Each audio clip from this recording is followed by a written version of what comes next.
Hi guys, मैं मोनू कुमार शर्मा आपका हार्दिक स्वागत करता हूं, इस्तकबाल करता हूं। मुझे उम्मीद है कि आप लोग बहुत खुश होंगे, स्वस्थ होंगे, मगन होंगे। मैं आज आप लोगों के बीच नंबर सिस्टम के बारे में बताने वाला हूं, जो कि काफ़ी बेहतरीन टॉपिक है। नंबर सिस्टम कोई भी अगर अगर आप चैप्टर पढ़ते हैं अर्थमेटिक या एडवांस में, तो नंबर सिस्टम तो आपको जानना, संख्याओं के बारे में तो जानना अनिवार्य होता है। ठीक है, तो वही चीज़ें हम आप लोगों के बीच आज बताने वाले हैं नंबर सिस्टम के बारे में। ठीक है, कितने प्रकार के नंबर होते हैं, क्या होते हैं, क्या नहीं होते हैं, सारी चीज़ें हम आप लोगों को बेहतरीन तरीके से आज आप लोगों के बीच लेकर के आया हूँ। बेहतरीन टॉपिक जो आप लोग को आप लोगों को समझने में काफ़ी आसानी होगी। तो मैं आज आप लोगों के बीच बात कर लेता हूँ नंबर सिस्टम के बारे में। कोई भी चैप्टर आप पढ़ लो एडवांस या अर्थमेटिक में, तो नंबर सिस्टम पढ़ना ही पड़ता है। ठीक है,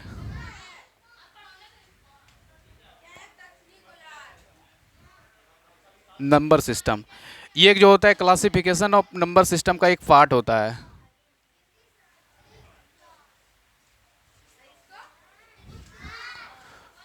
ये तो हम साइड में लिख लेते हैं क्योंकि आप लोगों को वहाँ दिख नहीं सकता है।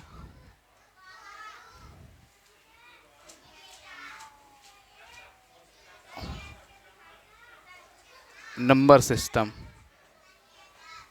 ठीक है, ये क्लासिफिकेशन ऑफ नंबर सिस्टम। आज हम समझेंगे कि नंबर सिस्टम के कितने पार्ट होते हैं, क्या होते हैं, क्या नहीं होते हैं। आप जानते हैं कि कोई भी चीज़ अगर आप पढ़ते हैं, सबसे पहले नंबर को जानना अनिवार्य होता है। तो आज हम वही नंबर के बारे में बात करेंगे जो आप लोग पहले से भी जान जान रहे हैं, और हम बात करने वाले हैं। ठीक है, तो यहाँ पर नंबर, सबसे पहले एक बहुत बड़ा नंबर होता है जिसे हम कॉम्प्लेक्स नंबर बोलते हैं। लेकिन वैसे कॉम्प्लेक्स नंबर पढ़ेंगे नहीं, यहाँ पर क्या करेंगे, कॉम्प्लेक्स नंबर नहीं पढ़ेंगे। ठीक है, कॉम्प्लेक्स नंबर यहाँ पर नहीं पढ़ने वाले हैं थोड़ा सा, लेकिन इसका क्या स्कोप होता है वो चीज़ें बताने वाले हैं। ठीक है, कॉम्प्लेक्स नंबर को हिंदी में सम्मिश्र संख्या होते हैं। इसका जो फॉर्म होता है, आप जानते हो कि कोई भी अगर कॉम्प्लेक्स नंबर है तो उसका जो फॉर्म होता है ना, कोई भी नंबर को अगर कॉम्प्लेक्स नंबर में लिखना होता है तो ए प्लस बी आई के रूप में अगर आप कन्वर्ट कर पा रहे हैं तो उसे हम कॉम्प्लेक्स नंबर कहते हैं। यानी कि हम ये कह सकते हैं any number can be represent of the form A plus B I. ठीक है, और ए ए और बी का क्या होना चाहिए, रियल नंबर होना चाहिए। बाकी इसमें दो पार्ट होते हैं, एक इमेजिनरी पार्ट होते हैं, एक इमेजिनरी पार्ट होते हैं, एक रियल पार्ट होते हैं। तो उससे कोई फ़र्क नहीं पड़ता है कि आपका रियल पार्ट होता है या इमेजिनरी पार्ट होता है। लेकिन यहाँ पर क्या पढ़ने वाले हैं, कॉम्प्लेक्स नंबर का जो फॉर्म होता है, जेड बराबर क्या होता है, ए प्लस बी आई होता है। क्या होता है, बी आई होता है।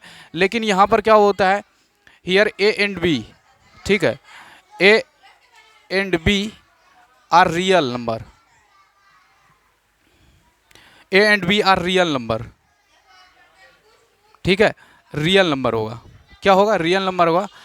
और आप इस बात को जानते हैं कि ये जो हमारा होता है, क्या होता है, रियल पार्ट होता है। क्या होता है, रियल पार्ट। ठीक है, और ये क्या होता है, इमेजिनरी पार्ट होता है। इमेजिनरी पार्ट होता है, क्या होता है, इमेजिनरी पार्ट होता है। और ये रियल पार्ट होता है। आप लोग बहुत सारे 11th क्लास में पढ़े होंगे रियल पार्ट क्या होता है, इमेजिनरी पार्ट क्या होता है, प्योरली इमेजिनरी क्या होता है, प्योरली रियल क्या चीज़ें होती है ना।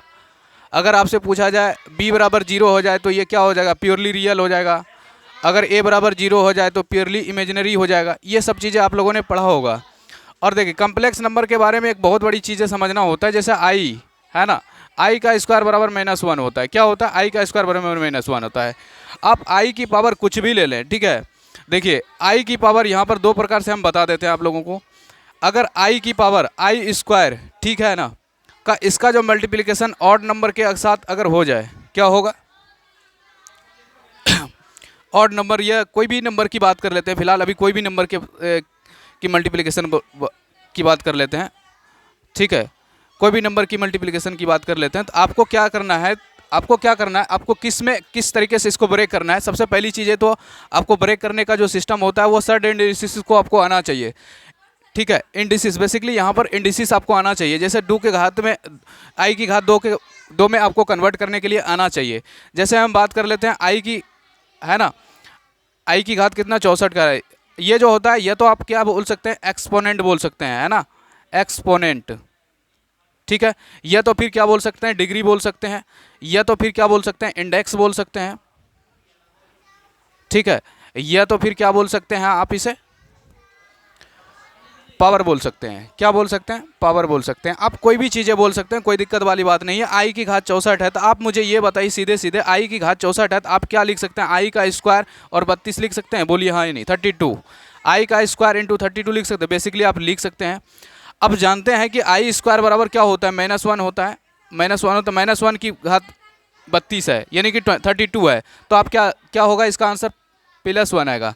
आप जानते हैं कि कोई भी अगर नेगेटिव नंबर है ना, नेगेटिव नंबर ये भी जान लेना चाहिए, नेगेटिव नंबर की पावर अगर ऑड है तो ये नेगेटिव में आएगा आंसर जो भी आएगा। हाँ, यहाँ पर देख लेना चाहिए कि अगर आपको नेगेटिव यहाँ पर ऑड है, आगे नेगेटिव लगा हुआ तो नेगेटिव आएगा, बाकी आपका डिजिट अलग अलग हो सकता है, बाकी ये तो बात की बात है। जैसे -1 है, उसकी पावर क्या है? इवन है, तो क्या होगा? ये तो इवन है, इसका मतलब है कि क्या है? इवन है तो हमेशा क्या हो जाएगा? पॉजिटिव आएगा। क्या आएगा? पॉजिटिव होगा ये। और बाकी अलग डिजिट एक के 1 के स्थान पर यहाँ पर अलग डिजिट भी होंगे तो कोई दिक्कत वाली बात नहीं, कोई संख्या भी होंगे तो कोई दिक्कत वाली बात नहीं है। वो सॉल्यूशन करने पर आएंगे, ठीक है ना, वो क्या करने पर आएंगे? सॉल्यूशन करने पर आएंगे। तो यही चीज़ें हम लोगों को जानना पर आई का स्क्वायर बराबर क्या होता है? -1 होता है। ये चीज़ें आप लोगों को जानना चाहिए और बेसिकली इसका यूज कैसे होता है? जैसे आप लोगों ने देखा होगा, सुना होगा कि जैसे एक्स स्क्वायर बराबर है ना, एक्स स्क्वायर प्लस 16 बराबर 0, ये क्वाड्रेटिक इक्वेशन होता है। क्या होता है? आप जानते हो कि कोई भी अगर पॉलिनोमियल्स लेते हैं, अगर उसके बराबर 0 कर देते हैं, कोई भी पॉलिनोमियल्स अगर उसके बराबर 0 कर देते हैं तो वो हमारा, अगर क्वाड्रेटिक पॉलिनोमियल्स है तो अगर 0 कर रहे हैं, बराबर 0 कर रहे हैं, इसका मतलब है क्वाड्रेटिक इक्वेशन बन जाएगा। अगर कोई लीनियर पॉलिनोमियल्स है, अगर उसके बराबर 0 कर दिए तो वो लीनियर क्वाड्रेटिक इक्वेशन नहीं होता है, ठीक है, लेकिन इक्वेशन सिंपल इक्वेशन होता है। तो यहाँ पर क्या हो जाएगा? आई स्क्वायर बराबर क्या हो जाएगा? देखिए, आई स्क्वायर बराबर क्या हो जाएगा? यहाँ पर -16 आ जाएंगे। क्या आ जाएंगे? 16 आ जाएंगे, ठीक है। क्या आ जाएंगे? -16 आ जाएंगे। एक्स स्क्वायर बराबर -16। अब यहाँ से बात आता है, कोई भी अगर क्वाड्रेटिक इक्वेशन होता है तो उसका प्लस माइनस वैल्यू होता है, यानी कि 2 वैल्यू होते हैं, 2 रूट्स निकलते हैं। आप उसे लीनियर इक्वेशन में आप उसे कन्वर्ट नहीं कर सकते हैं, है ना। कोई भी क्वाड्रेटिक इक्वेशन को आप लीनियर इक्वेशन में नहीं कन्वर्ट कर सकते हैं और उसका मान 1 नहीं निकाल सकते हैं। इसका मतलब यह है कि कोई भी क्वाड्रेटिक इक्वेशन है तो उसका 2 रूट होंगे, ठीक है। तो यहाँ पर क्या आ गया? एक्स स्क्वायर बराबर कितना आ गया? एक्स बराबर √16 आ गए। कितने आ गए? √16, ठीक है, माइनस √16, यही सही है। अच्छा, तो ये बताइए आप, और इसको क्या लिखा जा सकता है? x बराबर क्या लिखा जा सकता है? -1 × 16। क्या ये सही है कि नहीं? लिखा जा सकता है। और -1 को क्या लिखा आपने? -1 बराबर क्या होता है? i का स्क्वायर, ठीक है, और इंटू 16 का 16 √16। तो यहाँ पर क्या हो जाएगा? i का स्क्वायर, सॉरी यहाँ पर लिख देते हैं क्योंकि वहाँ पर आपको दिख नहीं सकता है। i का स्क्वायर इंटू 4 का स्क्वायर, ठीक है। ये दोनों 4i को एक ही में लिख करके स्क्वायर देंगे और यहाँ पर ऐसे देंगे। आप जानते हो कि ये रूट जो होता है ना, ये रूट का मान हाफ होता है। आप रूट का मान हाफ इसलिए होता है, वो जो रूट होता है एक प्रकार के क्या होता है? सर्ड होता है। क्या होता है? सर्ड होता है। और याद रखिएगा कि कोई भी अगर वेरिएबल्स है, अगर उसकी पावर क्या हो जाए, पावर इंटीजर हो, तो हम क्या बोल सकते हैं उसको? वो इंडिसिस है। अगर कोई भी वेरिएबल्स है, अगर उसकी पावर क्या है? फ्रैक्शन में है, तो उसको हम क्या बोलेंगे? उसको हम बोल सकते हैं वो इंडिसिस है, सॉरी सर्ड है, ठीक है। अगर किसी भी वेरिएबल्स की पावर जो है फ्रैक्शन हो जाएगा तो उसे हम सर्ड बोलेंगे। अगर किसी वेरिएबल्स की पावर इंटीजर है तो उसको क्या बोलेंगे? इंडिसिस बोलेंगे। ये चीज़ें तो हम जानते हैं। अच्छा, तो ये बताइए 4i का स्क्वायर ये पहले से है, इसका वैल्यू क्या हो जाएगा? 1/2 होगा। ये 2 यहाँ से कट जा रहा है, 4i, आंसर क्या आ गया? इसका 4i आ गया, ठीक है। तो ये चीज़ें हम यहाँ से क्या निकालिए? x का जो सोल्यूशन आएगा, ठीक है, x का जो सोल्यूशन आएगा क्या आएगा? +- i हो जाएगा। यहाँ पर प्लस माइनस डाल सकते हैं आप, ठीक है। क्या डाल सकते हैं? Plus minus. यहाँ पर भी प्लस माइनस डालेंगे, यहाँ पर भी प्लस माइनस डालेंगे, यहाँ पर भी प्लस माइनस डालेंगे, यहाँ पर भी प्लस माइनस। इसका मतलब है x का मान क्या आ गया? +4i आ गया और -4i आ गया, ठीक है।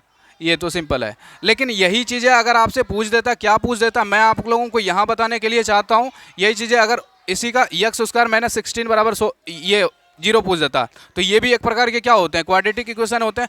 बहुत सारे लोग क्या करते हैं, ये बता देते हैं x बराबर क्या होंगे? 4 आ जाएंगे, है ना।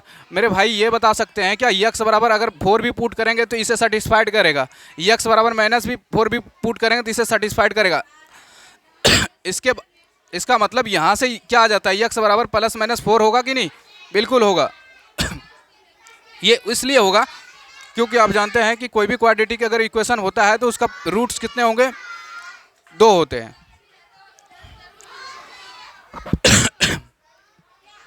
ठीक है, रूट्स कितने होते हैं, 2 होते हैं। तो यक्स बराबर इतना हो गया।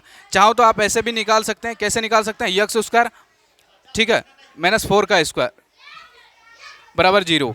ये ए प्लस बी ए माइनस बी, यक्स माइनस 4 आ गया, यक्स प्लस 4 आ गया। ठीक है, एक बार क्या करेंगे, यक्स माइनस 4 इक्वल टू 0 करेंगे, उसी प्रकार यक्स प्लस 4 इक्वल टू 0 करेंगे। यक्स बराबर यहाँ से 4 आ जाएगा, यक्स बराबर माइनस 4 आ जाएगा। आपने यहाँ से क्या देखा कि यक्स बराबर क्या आ गया, ये माइनस प्लस 4 आ गया। ठीक है, तो कहने का मतलब यहाँ से कोई भी क्वाड्रेटिक इक्वेशन का सोल्यूशन कितने आएंगे, 2 आएंगे, 2 मूल्स आएंगे। ठीक है, तो आप एक बार क्या करेंगे, इसको नोट डाउन कर लेंगे, काफ़ी आपके लिए हेल्पफुल रहेगा। तो एक बार पूरी तरीके से स्क्रीनशॉट भी ले लेंगे तो कोई दिक्कत वाली बात नहीं है। ये तो सिंपल अभी चीज़ें बता रहे हैं। ठीक है, अभी इसमें बहुत सारी चीज़ें होने वाले नंबर सिस्टम में।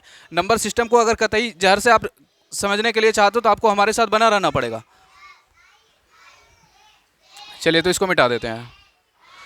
ये तो हमने थोड़ी सी बात करा आपके कॉम्प्लेक्स नंबर के बारे में। कॉम्प्लेक्स नंबर का जो पार्ट होता है, 2 पार्ट होते हैं, है ना। बेसिकली कितने पार्ट होते हैं, एक रियल पार्ट होता है, एक इमेजिनरी पार्ट होता है। इमेजिनरी पार्ट को तो यहाँ पर लेते ही नहीं है, रियल पार्ट को हम पढ़ते हैं अब, है ना।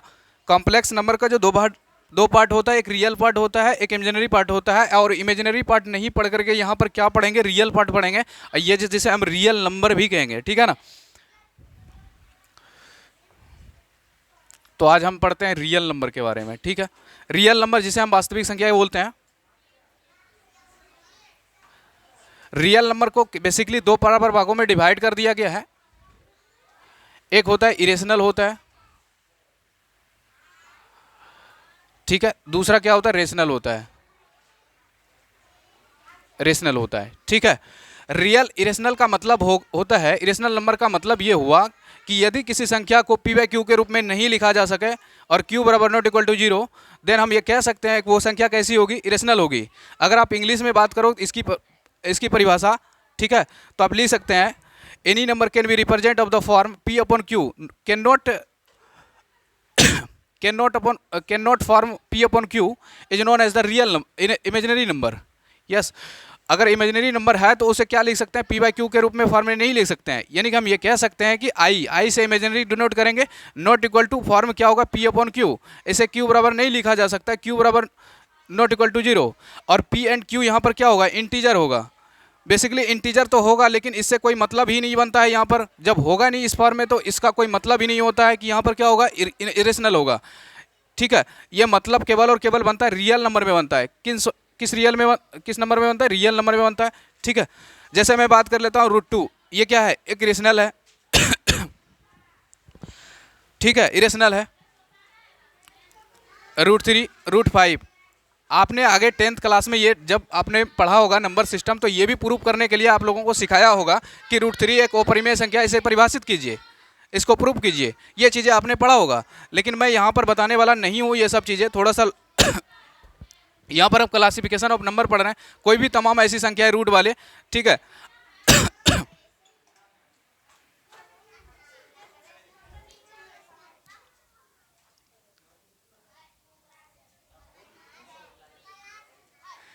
लाइट कटने की वजह से आप लोगों को क्लास यहाँ से डिस्टर्ब होता है, मेरे दोस्त, मेरे भाई, मेरे हमदम, मेरी सहेलियों। ठीक है, तो यहाँ पर स्किप कर दिया जा रहा है क्लास को।